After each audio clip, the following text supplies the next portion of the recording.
My name is Taylor Shelton, and I am an assistant professor in the Department of Geosciences here at Georgia State on the downtown campus. I'm a geographer by training, interested in the social and spatial dynamics of housing and urban inequality more broadly. Understanding housing requires multiple disciplines because it's such a multifaceted issue that lies at the core of so many other things about our society. Where one lives and under what conditions shapes so many other elements of everyday life, from one's health to educational opportunities to access to jobs and services to more intangible but equally important things like a person's sense of place and belonging within a larger community.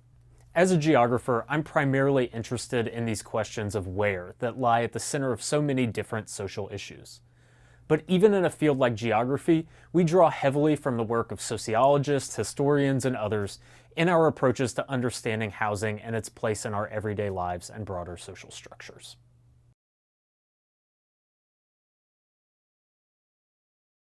I am currently in the early stages of mapping who actually owns all of the housing across Metro Atlanta. While we can usually look up who owns a given piece of property on the county tax assessor's website, the increasing incursion of corporate owners into the housing market means that these companies are using a variety of strategies to both insulate themselves from legal liability and hide the full extent of their holdings from public view. One way that they do this is by using a variety of shell companies to register their various property holdings under, which then obscures not only who actually owns a given property, but how many other properties that umbrella holding company controls. So with support from a GSU Scholarly Support Grant, I'm currently working with one of my graduate students to disentangle these complex webs of ownership and identify who the biggest owners of housing and other forms of real estate are across the 5 core counties of Metro Atlanta, and which communities are most affected by this concentrated ownership of housing.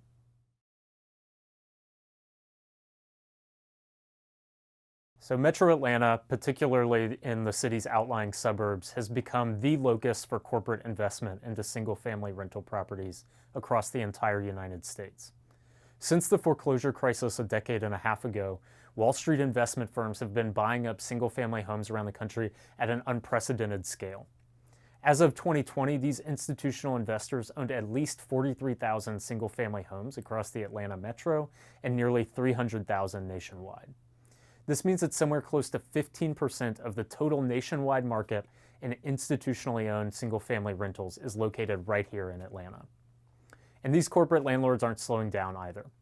Throughout the COVID-19 pandemic, Metro Atlanta has continued to lead the nation in the percentage of homes sold to these institutional investors, with the numbers regularly topping 30 to 40% of all single-family home sales during the last couple of years.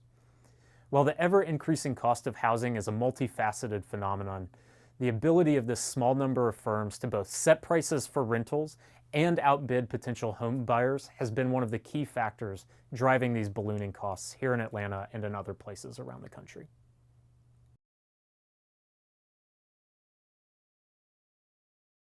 Just because someone is a student doesn't mean that they live in a bubble insulated from all the pressures of everyday life.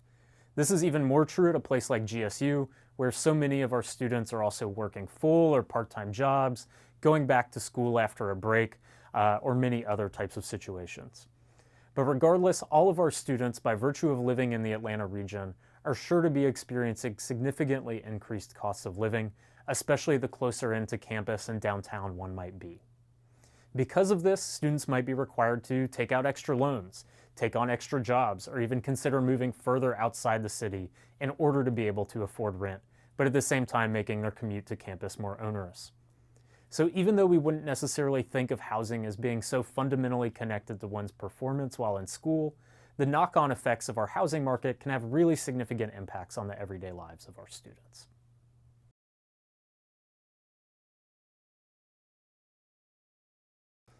My number one suggestion is to get involved in Housing Justice League.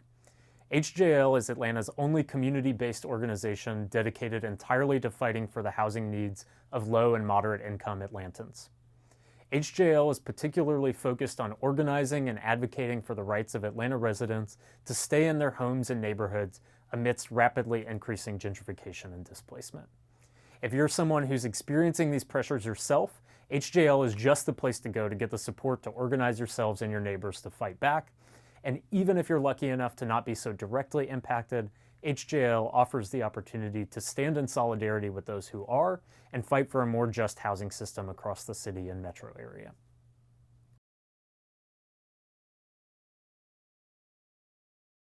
Geography is all about space and place and is built on the idea that everything has a spatial component.